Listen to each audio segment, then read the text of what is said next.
네, 지난 2021년 학교 급식 노동자가 처음으로 폐암 산재를 인정받은 뒤에 정부가 급식실 환기 시설에 대한 가이드라인을 발표했습니다.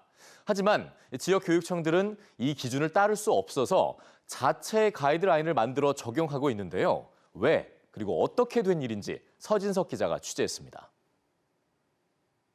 지난 2021년 고용노동부가 급식실 환기 설비 가이드라인을 발표했습니다. 학교 급식 노동자의 폐암 산재가 잇따르자 근무 환경을 개선해 폐암을 예방하겠다는 취지입니다. 배기 후드의 흡입 속도에 더해 후드 면적당 풍량 그리고 전체 환기량까지 고려해 흡입력을 한껏 끌어올리는 게 핵심입니다. 하지만 교육청들의 반응은 냉소적입니다. 교육청마다 수백, 수천 곳에 달하는 학교에 각각 수억 원의 예산과 장기간의 공사 기간을 확보하는 게 불가능하다는 입장입니다. 기존에 어떤 기준이 없이 지어졌던 급식실 환경 있지 않습니까? 이 조리기구 연결이라든가 천정이라든가.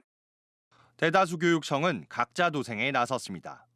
우선 2,000곳 넘는 급식실이 있는 경기도교육청은 자체 매뉴얼을 만들어 적용하고 있습니다. 이 기준에 따르면 후드의 풍속 등 흡입력은 고용부의 기준을 따라갑니다. 하지만 고용부 가이드에 나온 후드의 유량, 즉 풍량과 함께 전체 환기량의 최소치를 점검 대상에서 배제했습니다. 대규모 공사로 천장까지 뜯어가며 흡입력을 필요 이상으로 끌어올리는 건 최소화하겠다는 의도입니다. 대신 적정량의 배기의 급기, 즉 송풍을 추가해 정부 기준에 맞는 환기 능력을 갖췄습니다. 배기를 만약에 100을 하고 둔다면 급기는 75 정도를 넣어서 75%의 급배기 밸런스를 맞춘 현장이고요. 급기를 넣는 이유는 전체적으로 오염을 시켰을 때 20초 안에 원상 복귀가 되게끔 하는 것에 원동력이 급기이기 때문에. 서울시 교육청도 올해 시범학교를 운영한 뒤 자체 가이드라인을 개발할 예정입니다. 고용부 기준을 따를 경우 후드의 과한 흡입력 탓에 급식실 내부 압력이 높아져 자칫 화재가 발생할 수 있다는 우려 때문입니다.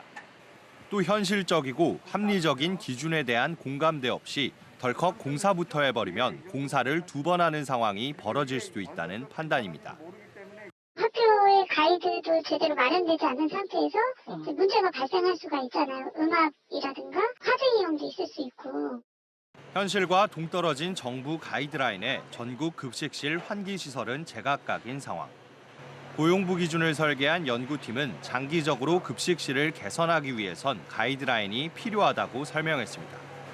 또 지난달 산업안전공단이 공개한 기술 지침에 강제급기 개념을 추가하는 등 기준을 지속적으로 개선하고 있다고 밝혔습니다.